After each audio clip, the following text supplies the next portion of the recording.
This HOA Karen is absolutely mental. It's called I Had a Rare Encounter with a Wild Karen and Her Weed Whacker. Get ready for this one, man. To set the stage for this interaction with a Karen, we have a friend who we'll call M. Now, M can speak English and hear just fine, but is fluent in American Sign Language and prefers to use that when interacting with new people in public, rather than talking to them, and I translate for them as needed. So M and I were doing a Scouts event called Scouting for Food. We were taken to a specific neighborhood to tie blue bags on the residents' doorknobs. The bags were for them to fill with a non-perishable food like canned soup or cereal and other things that don't spoil easily, and we definitely don't have people pay for them. If you want to put out a bag, you put out a bag. If you don't, you don't. No big deal either way.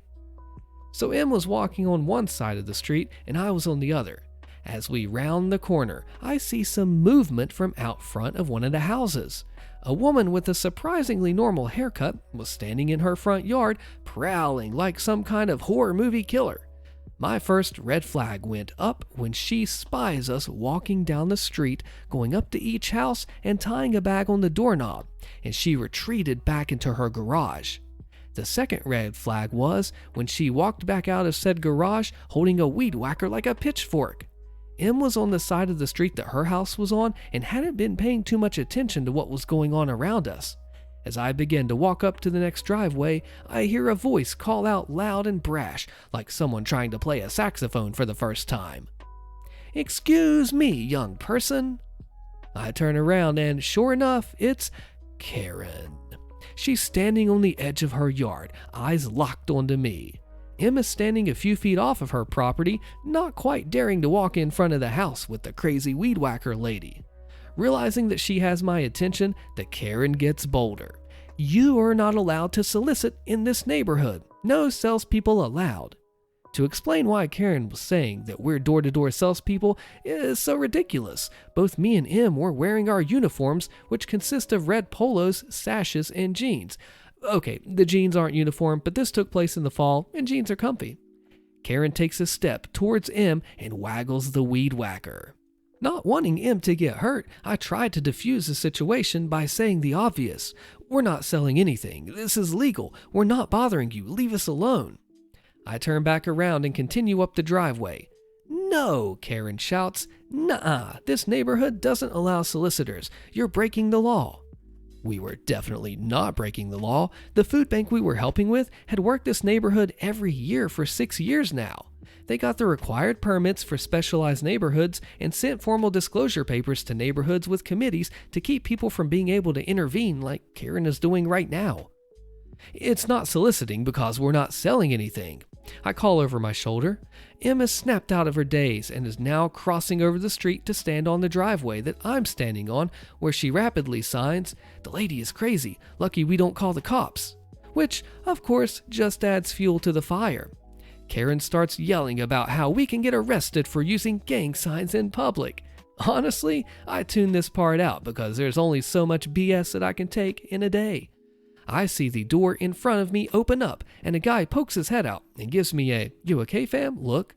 At this point, I gesture to Karen and he rolls his eyes. Behind me, I hear Karen ranting. "I'll call the homeowners association and get you thrown out. I'm a part of the neighborhood watch, so the police would believe me if I told them a couple of teenage vandals were threatening the peace and tranquility of our home." The guy in front of me steps out of his house and gives me a tense smile, the kind you give someone when you're trying not to tell someone else off. "You gotta love people," he says quietly to me and M. "Oh yeah, people are my favorite," I say, rolling my eyes as she revs the weed whacker again. "Hey Karen, leave him alone. The last time you did something like this, you were almost thrown off the watch. This guy's my freaking hero." So Karen yells something about toxic masculinity while letting the weed whacker go full blast before retreating to her backyard and turning on a lawnmower. M flashes the man a quick thank you in sign language and I hand him a bag, thank him for the help, and we move along. If you've ever used a weed eater, you know how much it hurts whenever a rock comes up and flicks your leg if you don't have like long pants on. Imagine the string just going around and around and chopping you with Karen. That's like nightmare fuel horror movie stuff. How would have you handled her? Jeez. Oh, and a lawnmower too? Hope it's a zero turn. I love my zero turn. You ever tried one? They're awesome. Shady HOA dealings exposed in non-existent HOA by the Raccoon 2. And it has an update. So I bought my house 4.5 years ago from the company that built it. The house I bought was new construction in a neighborhood that had existed for about 8 years. Even now, there are still a few empty lots in the neighborhood. Last year, I received a document in my mailbox, which confused me, as it was a handful of pages stapled together. The title on the first page was, "Restrictive Covenants for Our Neighborhood." After reading through the documents, I was confused, as it was supposedly the covenants for the homeowners association that governed our neighborhood. I immediately contacted the builder of my home asking about an HOA. He had his realtor call me, and she assured me that there was no HOA. And looking at the online website for our county, there is no organization registered with the name of our neighborhood, which would be required of an HOA. So I also talked to one of my neighbors, whose house had also been built by the same builder, and asked if he had found a copy in his mailbox. He had, and I explained that I'd talked to the builder and his realtor and that there was no HOA. He was relieved, as his wife was really angry about thinking that they'd been duped into buying a house in an HOA neighborhood. While we were standing in his front yard talking, another neighbor walked up, and he also said that he'd received a copy, and he knew the person who was distributing them. She was really upset that commercial vehicles were being allowed to park overnight in our neighborhood. There are a couple of work trucks that park in the driveways of a few of our neighbors at night. One of the key things to note is that the document was not mailed to me. Somebody made the copies and then put a copy in my mailbox. No envelope and no postage. I live in the USA, and accessing someone else's mailbox is a crime. So I took the document to a copy store, and I had them make me a couple of copies without removing the original staple from the corner. I then took the original to the local USPS post office. I showed them the document, and they explained how it came into my possession. The clerk behind the counter said I would need to talk to the postmaster, and when he came to the counter, I showed him the document, and I explained about it appearing in my mailbox. He was scowling by the time I finished, and I pointed out the last page, which was a letter complaining about all the people that were violating the number 8 of the covenants, which was a prohibition of parking commercial vehicles on the roads or driveways in the neighborhood, stating that all commercial vehicles must be parked in a closed garage. So the letter also asked for our support in electing the person who had distributed the copies to the HOA board. It contained the name, the address, and the phone number of the person. The postmaster saw that last page, broke out into a really evil grin, and asked if he could have the document. I told him that the document he was looking at was the original that I'd found in my mailbox, and that I had copies for my own files without removing the staple. I also told him that I'd spoken to several of my neighbors, and they had also received copies in their mailboxes. The postmaster thanked me and said that he would be calling the person and explaining to them how many federal laws they'd violated by accessing someone else's mailbox. So my neighbors and I, we are still HOA free. An update. Now another thing to consider is that an HOA is a business and legally has to file certain reports every year to document fees collected and expenses paid, and have a certain number of meetings every year with notifications publicly posted of the meeting dates, the times, and the locations, and hold elections for members of the board, which also requires notifications to be publicly posted. At least that's true in Tennessee where I live. There are stone walls with signs at the entry to the neighborhood. As an example, if the sign says Charles Place, the road I lived on would have been named Charles Road, and the crazy neighbor would then think that there's a Charles Place HOA. The Tennessee Secretary of State's office has a business information search page on their website, and when I search for the first word in the name of our community, it comes up with 3 entries, all of which are a construction company with slightly different names like Charles Construction Incorporated, LLC, and then Incorporated with capital letters, with different ending dates. The two that are inactive show the same city as where I live, but the active entry is in a different city about 300 miles away. There are 2 words on the signs at the entrance to the community, and if I search for both words, there are no records found. Also, in the 4.5 years that I've lived here, I've never been asked to pay any HOA dues or fees, nor have I ever received notification of an HOA meeting or HOA election. Based on what was in the letter, my neighbors started this whole mess in order to ban all commercial vehicles from parking on the street or in driveways. In order to start an HOA, a vote has to be taken of all the property owners within the proposed boundaries of the HOA, with a simple majority required. But one of the nice things is that regardless of how the vote goes, an existing property owner can still choose to not join the new HOA and would not be subject to fees or fines or any new rules created by the new HOA. But once the non-member sells their property, then the new buyer would be required to join the HOA. Terrible HOA Karen N, neighbor who is also on the HOA board, is nitpicking on us and threatens to call the police. What do we do? Posted by QS Muta. I recently bought a condo, a second floor unit, and have been trying to settle in with my family, 2 kids, 12-year-old and 3-year-old. My problem is our 65-plus old neighbor who's also on the board of the HOA. She lives alone with her dog right next door to us. She's been kind of bullying us from day one. Every time she passes by us, she gives this disapproving and demeaning look, which I never understood why. Our downstairs neighbor who came in and introduced themselves told us that she is like that to everyone and warned us to stay away from her. She has been telling us to do a lot of things, like park our car much too far away from the parking line, even though we parked ours much well inside the lines, because she wants more space to open her car doors. We agreed because we wanted to be nice. She keeps telling our kid not to play in the front of the building. This is a gated community and all kids play out in front in the evenings. We agreed. She then said that he should not play behind the building also, which is mostly woods and trees. We agreed to that too. But our 12-year-old, being 12 years old, went some 30 feet into the tree area and sat underneath the trees with his 2 friends and was playing with sticks. This woman comes knocking on our door and yells at me. I said, okay, I will tell my child to not play there. But I got real ticked off when she said, when does school start? Very soon, I suppose. Can't wait for them to go back. In front of my kid. He felt very hurt, and I convinced him, saying that sometimes people can be mean and we should not be bothered by it. Last week, at around 11:30 at night, my husband was sitting in our balcony spray painting a picture frame. She came downstairs to walk her dog, looked up, saw us, and asked what we were doing. My husband said, spray painting. She gave some weird BS reasons as to why we're not allowed to spray paint or switch on our balcony light after 10 p.m. and that there are rules. She also had the management email us the rule book. We read through it and there was nothing relating to balcony lights or spray painting or anything remotely related to it. Yesterday, I was spray painting a footboard in the evening and I finished doing it at around 10:30 at night. She saw me cleaning up and then asked, "Are you painting again?" I said, "Yeah." She replied, "I've told you already not to do that. It's 10:30. I politely and very calmly said, "Hey, I'm only spray painting and it is not disturbing anyone."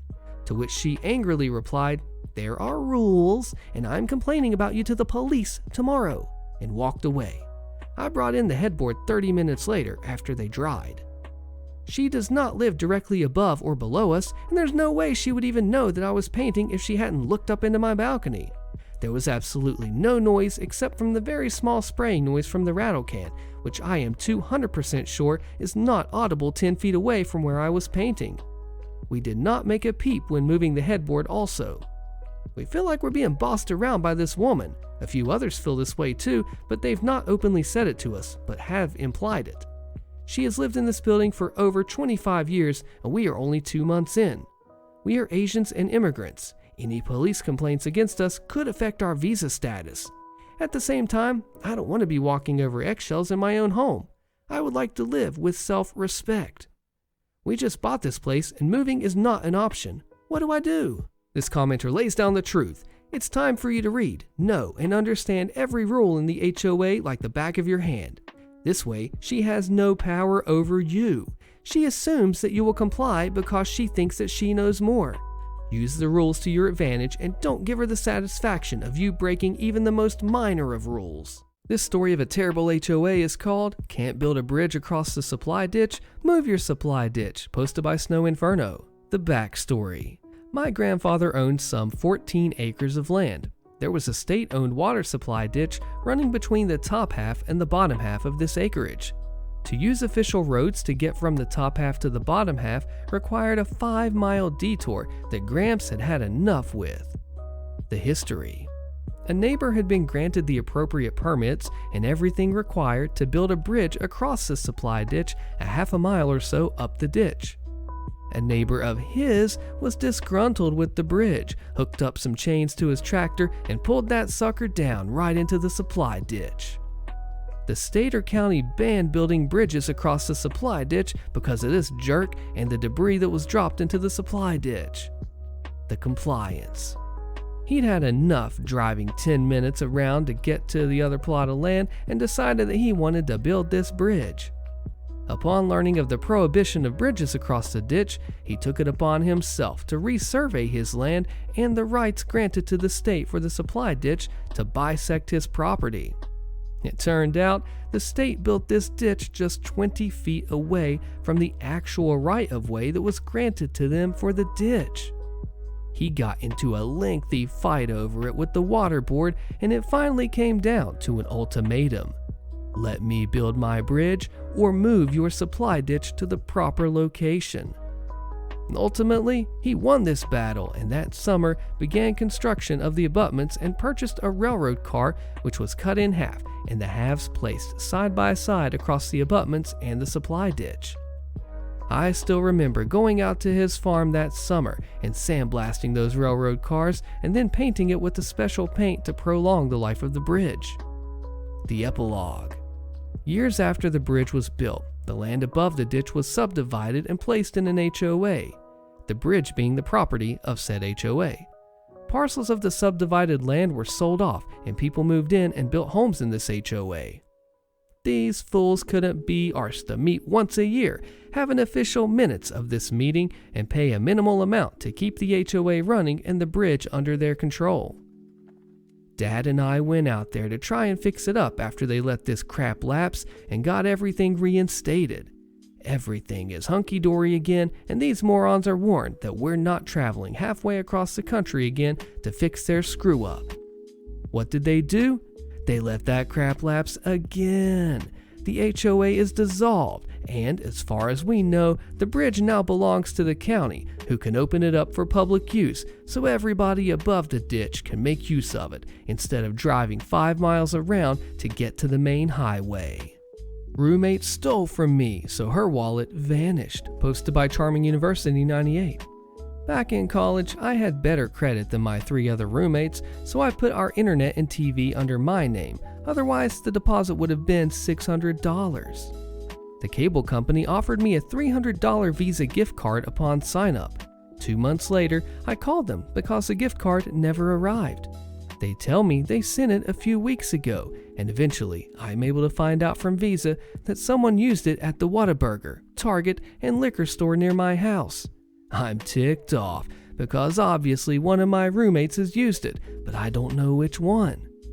A few weeks later, roommate number 2 complains that their $200 birthday gift card to Target has gone missing. His mom still had the receipt, and the store was able to tell her that someone used it at the Target near our house. He's obviously ticked off too, but we've now realized it's probably one of the other 2 roommates. Couple of weeks after that, roommate number 3's wallet disappears.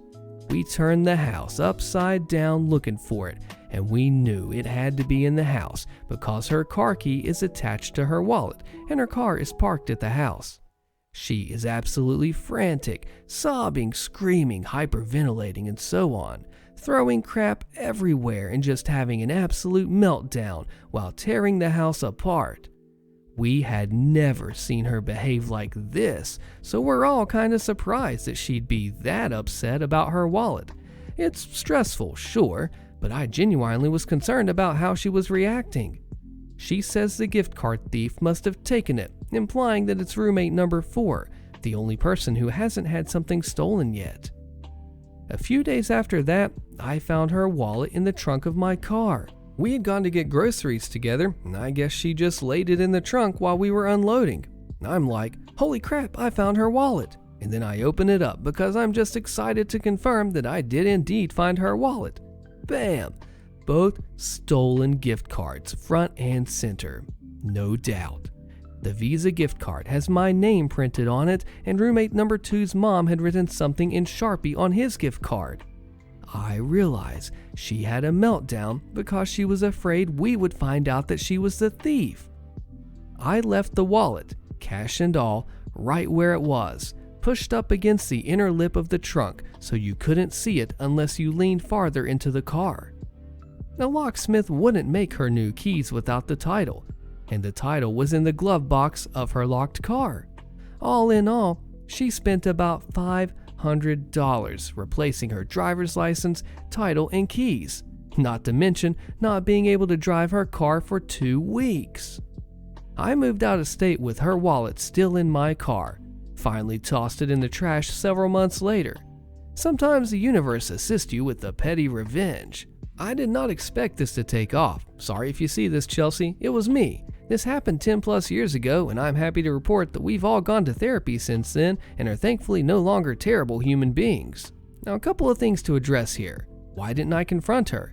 I hated confrontation, was a huge people pleaser, and wanted everyone to like me, and enjoyed watching her suffer. Again, therapy. I'm thankfully no longer like this. Visa gift cards don't have names.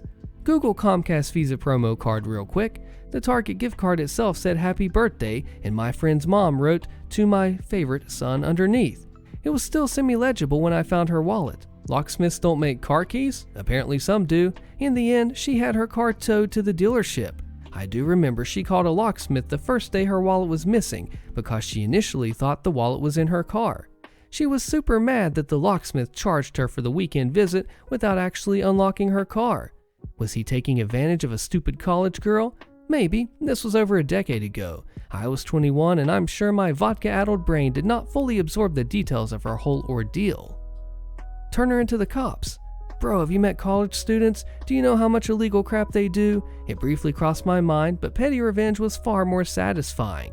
She had an absolute meltdown and missed a few days of work at a newish job dealing with all this. Commenter says, she left the stuff she stole in your car and kept her title in the glove box? She's a dumb thief. And OP says, extremely. Yeah, some people have their eyes set on something so hard they neglect everything else and do stupid stuff. HOA Karen demands what I do on my property, but I'm not even in the HOA.